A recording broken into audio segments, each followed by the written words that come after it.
अगर तुम लोगों के पटाखे खत्म हो गए तो मैं धमाका शुरू करूं।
चाचाजान, हम आपकी इतनी इज्जत करते हैं, आपने एक पर मांगा, हम पूरा शुतुरमुर्ग ले।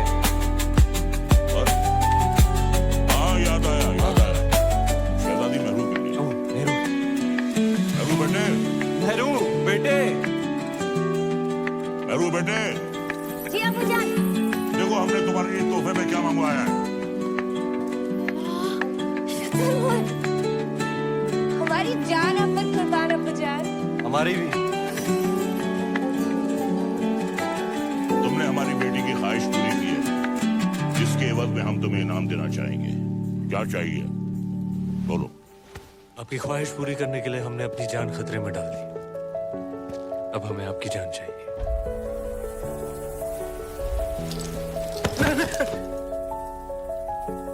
आपकी शहजादी मेहरुनिसा से हमारा निकाह। बड़ा शातिर है, एक नायाब चीज देकर दूसरी मांग रहा है। अल्लाह की बनाई हर नायाब चीज पर सिर्फ अलाउद्दीन का हक है। कौन कहता है? अलाउद्दीन। मेहरुनिसा बिन्ते जलालुद्दीन खिलजी, क्या तुम्हें अलाउद्दीन खिलजी के साथ निकाह कबूल है?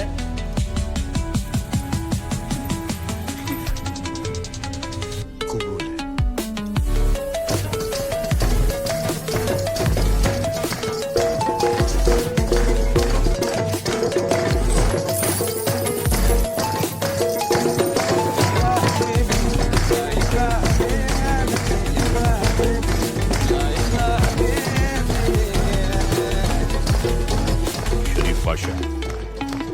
हमारे दामाद इस महफिल से गैर मौजूद क्यों है?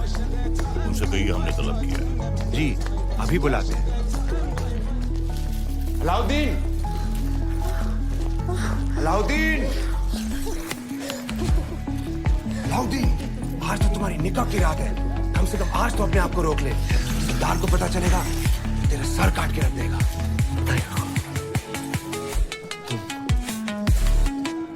तुम नहीं बताओगे शरीफ बादशाह, तुम तुम्हारे बचपन की यार हो। मरी जाओ तुम कभी नहीं बताओगे।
अलाउद्दीन का वहशीपन देख दोनों कांप उठे थे।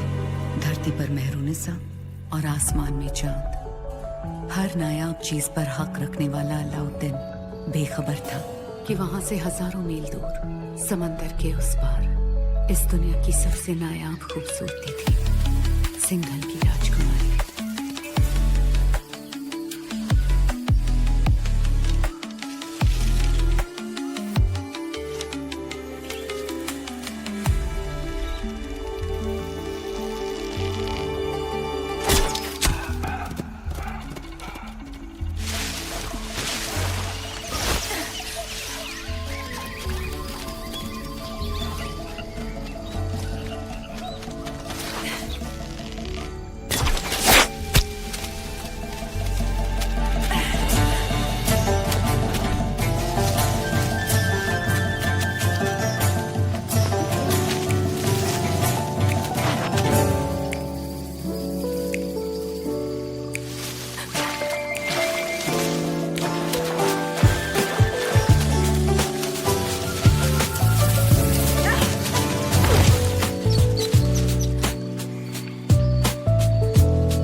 आप सब यहाँ इस समय बात क्या है?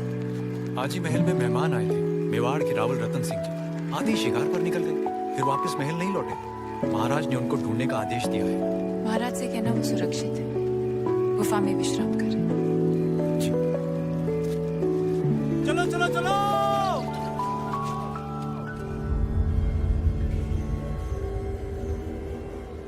उन मोतियों का मोह जानते हैं आप? इतने ही खुश हो गए थे तो 2-4 गांव लिख देते। वो हार देने की क्या जरूरत थी? कहना क्या चाहती है? यही कि हमें वो हार वापस चाहिए। ब्याह में दामाद का मान समझकर आपको भेंट किया था और आपने उसे इस तरह लुटा दिया। आप चिंता ना करें, हम वैसा ही हार बनवा देंगे। तो क्या आप समुद्र पार जाएंगे वो मोती लाने? सिंघल के मोती थे, अब ना कभी वैसे मोती आएंगे ना वैसा हार बनेगा।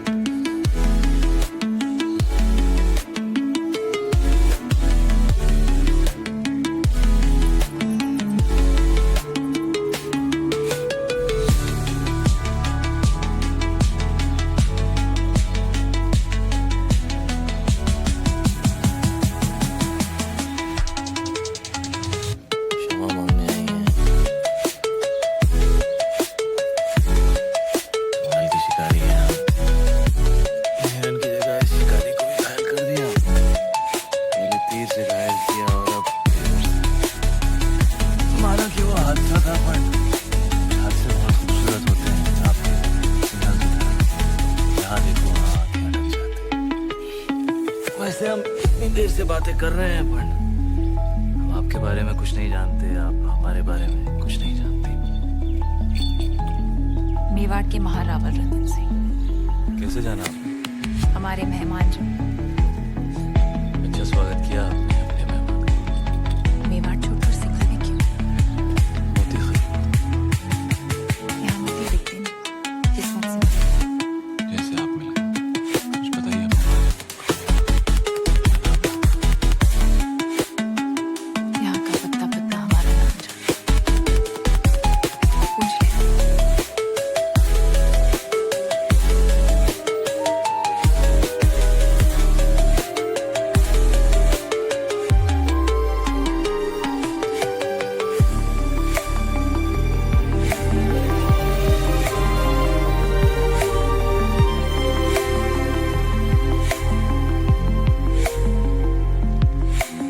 सिंघल की राजकुमारी है वो पद्मावती।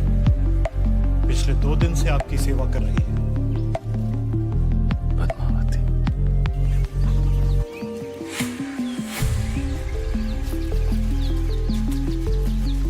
क्षमा मांगते हैं रतन सिंह जी। सिंघल में आपका ठीक से स्वागत तो कर नहीं पाए और आते ही पद्मावती ने आपको घायल कर दिया। बहुत बड़ी भूल हो गई हमारी बेटी से। भूल हमारी थी गंधर्व सिंह जी, पद्मावती की नहीं। शिकार करते हुए हमारी नजर उन पर पड़ी, हम ही दबलबा उनके पीछे पीछे गए और तीर भी हमें ही लग गया। चलिए हम आपको लेने आए हैं। वापस महल में पधारें। महलों में तो बहुत रह ली, यहाँ की सादगी हमें बहुत अच्छी लग रही है। अगर आपको बुरा ना लगे तो हम कुछ दिन यहीं रहना चाहिए। रतन सिंह जी, मेहमान बनकर आप आए थे यहाँ। अब लगने लगा है हमारे परिवार का हिस्सा है। हम चाहते हैं कि आप सिंघल से मोती लेकर जाएं, गाँव नहीं।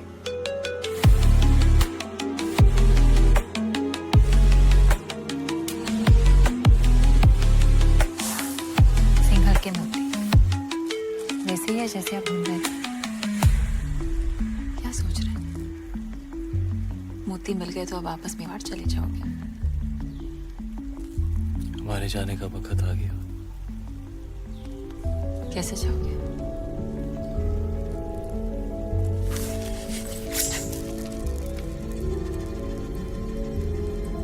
घाव जो नहीं भरा। हमारे साथ मेवाड़ चलेंगी पद्मावती, हमारी पत्नी बनकर।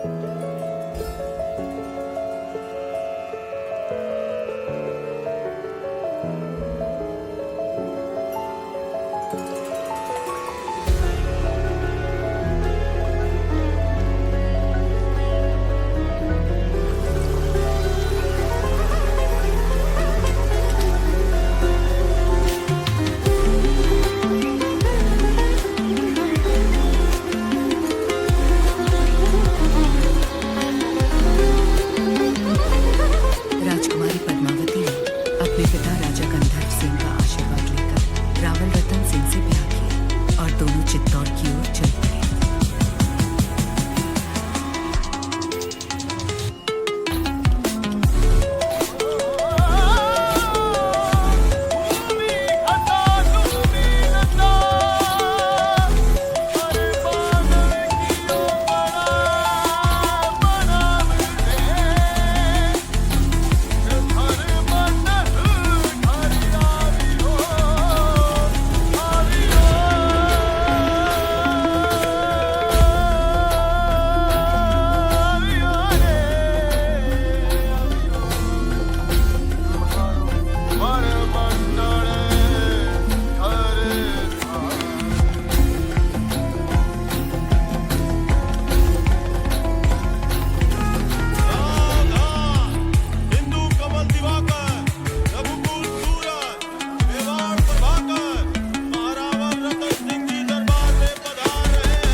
जब सारा चित्तौड़ रानी पद्मावती की जय जयकार से गूंज रहा था, दिल्ली में खिलजी हुकूमत की शुरुआत हो चुकी थी। सिपहसालार जलालुद्दीन ने सल्तनत से बगावत कर सुल्तान हिंद का ताज अपने सर पहन लिया था। सुल्तान हिंद जलालुद्दीन खिलजी, सुल्तान हिंद जलालुद्दीन खिलजी।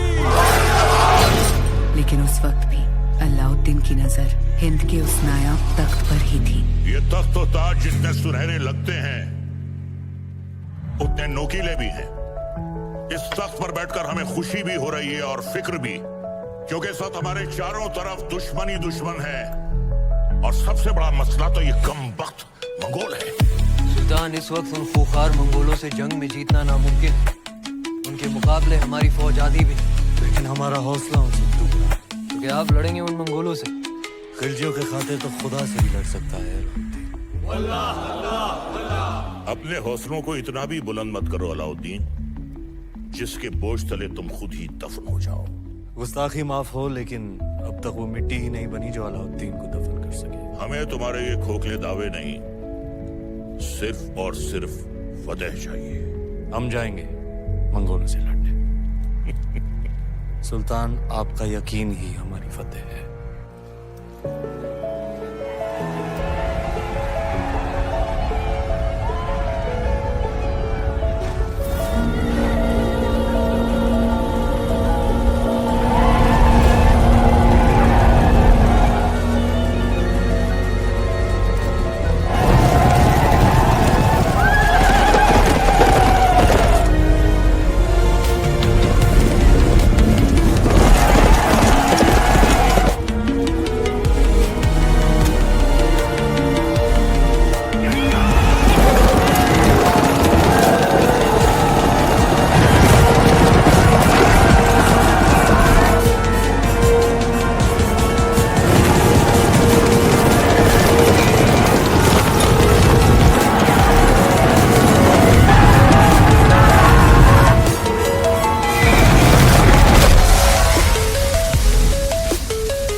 छोटी रानी सा घूमर रो रंग चोखो जमना चाहिए। रंग तो जमेगा ही सूरज भाई साहब, क्योंकि कल ढोल हम बजाएंगे। अंदाता हो कुंवर भाई सा फिर बोलियो तारो बड़ बोलो बेटो बीच में। ढोल बजाना तो दूर की बात बादल, घूमरे बखत रानी वास में हुकुम रे सिवा कोई मत आ भी नहीं सकता। छोरा तू अपने ब्याह में जी भर के ढोल बजा लीजिए। रावल साहब पधार रहे हैं। सब मिलके नई दुल्हन को सता रहे हैं।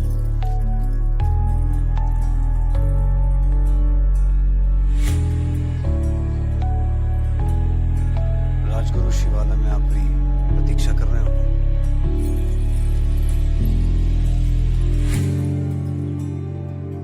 चले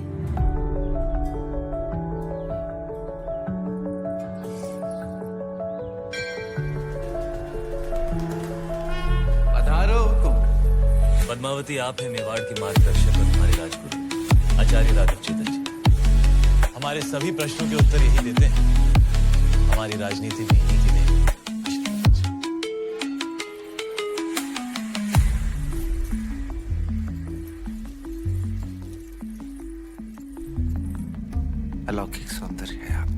सौंदर्य ही नहीं, गुण और समझ की भी धनी है हमारी रानी साहब। तो छोटी रानी साहब के जीवन में क्या अधिक महत्व रखता है, रूप या गुण? संभालिए रानी साहब, आपकी परीक्षा हो रही है। बताइए, रूप या गुण? गुण और रूप वो तो देखने वाले की आंखों में होता है। अर्थात किसी को पत्थर में शिवलिंग दिखता है और किसी को शिवलिंग में भी पत्थर। जीवन का वर्णन 3 शब्दों में। अमृत, प्रेम और त्याग। प्रेम क्या है? ईश्वर की आंख में उभरा हुआ खुशी का आंसू। आंसू क्या है? सुख और दुख की हद। सुख क्या है? भ्रम। सुना है युद्ध नीति की भी जानकार है। जी। रणभूमि में सबसे बड़ा शस्त्र क्या है? हिम्मत। जीवन में सबसे कठिन घड़ी? परीक्षा के बाद परिणाम की। और सबसे बड़ी भेंट? आशीर्वाद।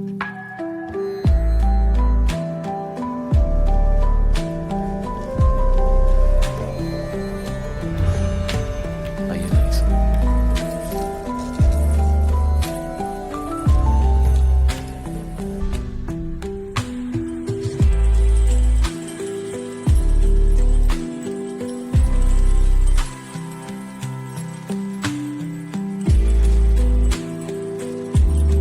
किस्मत देखिए हमारी, गए थे सिंगल मोती लेने और आप हाथ लग गई। हमारी भी किस्मत देखिए, हिरण का शिकार करने गए थे और शेर गले पड़ गए। हम आपको सिंघल का हर सुख देना चाहते हैं, बस एक चीज नहीं दे सकते। इस रण में हम आपको समंदर नहीं दे सकते। वो भी तो है, आप प्रियंका। रे रे रे, मेवाड़ी रंग चढ़वा लाग्यो है जबान पर। दिल पे चढ़ के। जबान क्या चीज है?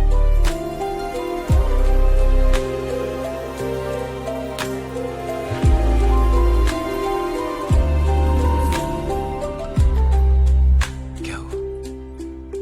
ऐसे लगा कोई हमें देख रहा है। चांद होगा, आपकी तारीफ से चल रहा होगा।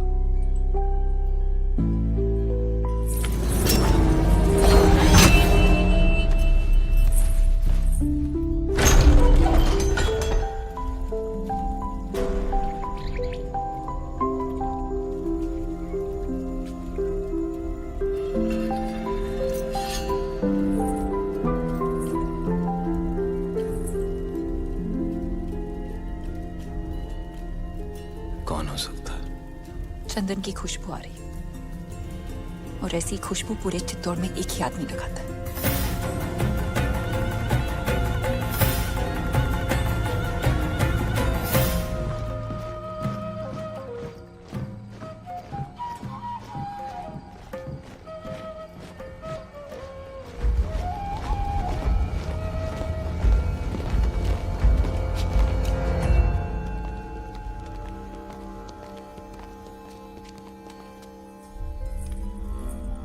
आधी रात में सिपाही भेज के इस तरह बुलाने का मतलब क्या है हुकुम?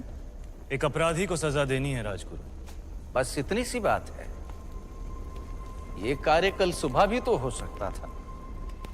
अपराध संगीन है, निर्णय तो आज रात को ही होगा। कौन है अपराधी? आप। जिसकी पवित्रता की सौगंध सारा मेवाड़ खाता है वो अपराधी। जिसने रावल रतन सिंह को सिंहासन पर बैठना सिखाया है वो अपराधी। ऐसा क्या अपराध हुआ है हमसे हुकुम? जब रावल अपनी रानी साह के साथ एकांत में थे, उन पलों को देखने की हिम्मत की है आपने। मनगढ़ंत। प्रमाण क्या है? सुजान सिंह, हुकुम।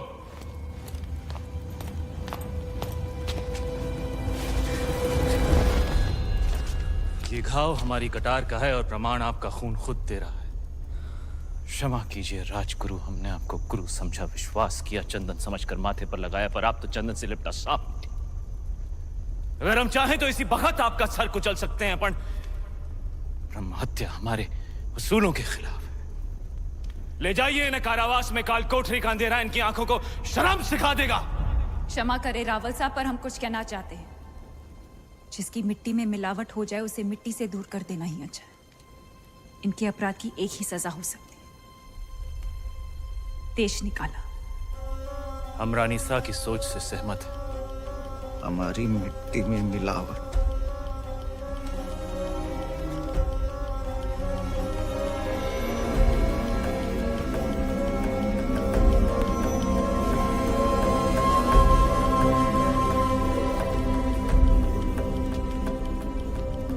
लो पी ली हमने अपमान की आग, लेकिन इस आग में जलकर चित्ता और राख हो जाएगा। विदा करने से पहले अपने गुरु के पांव नहीं छुएगा। सुजान सिंह, हुक्म।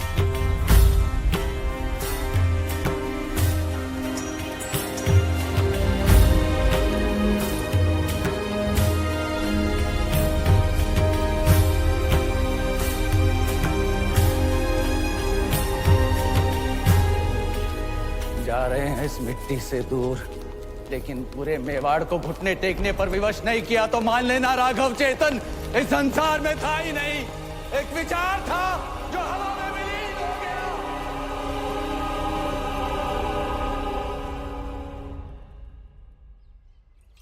बड़े अब्बू, आपने अलाउद्दीन चाचा को कारा की जागीर क्या दी, उनके तो तेवर ही बदल गए।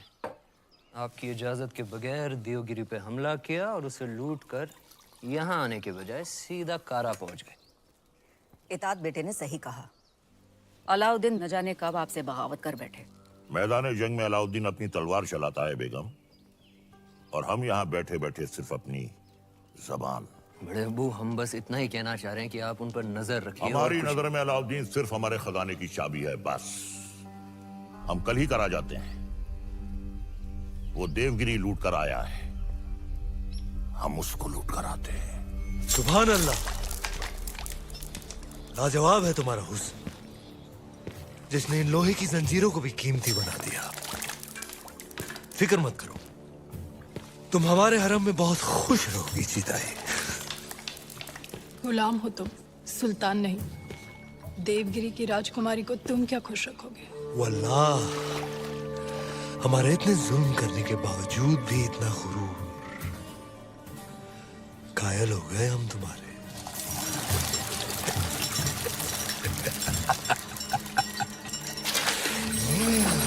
सरदार, आपका मंसूबा कामयाब हुआ। मरहबा। आप चाहते थे कि सुल्तान हिंद कारा आए, और वो आ गए।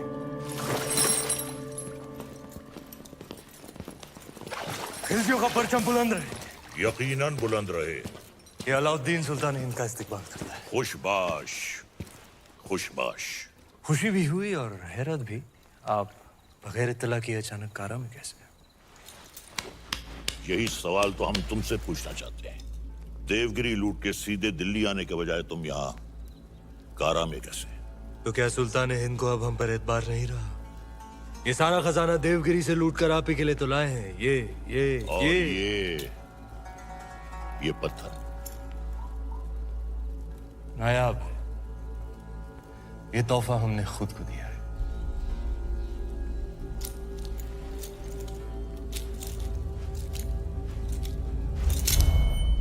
वाह सुभान अल्लाह। इस बेशकीमती याकूत की असली जगह तो सिर्फ और सिर्फ सुल्तान हिंद का ताज है। लेकिन तुम मायूस ना हो अलाउद्दीन, हम भी तुम्हारे लिए एक बहुत ही नायाब तोहफा लेकर आए। ये गुलाम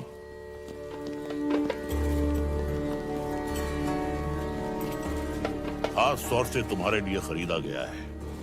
लोमड़ी की खाल में छुपा हुआ एक चीता है। ये पैरों के नाखूनों से लेकर सर के बाल तक ये तुम्हारी खिदमत करेगा।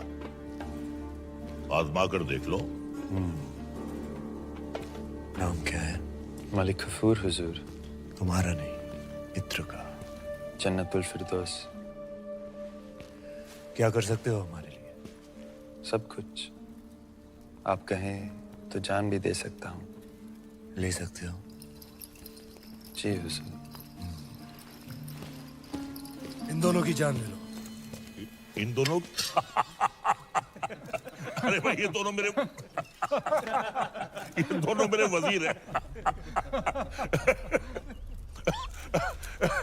ये मजाक छोड़ो अलाउद्दीन, हम चाहते हैं कि तुम अपनी फौजों का रुख दक्कन की जानिब दो।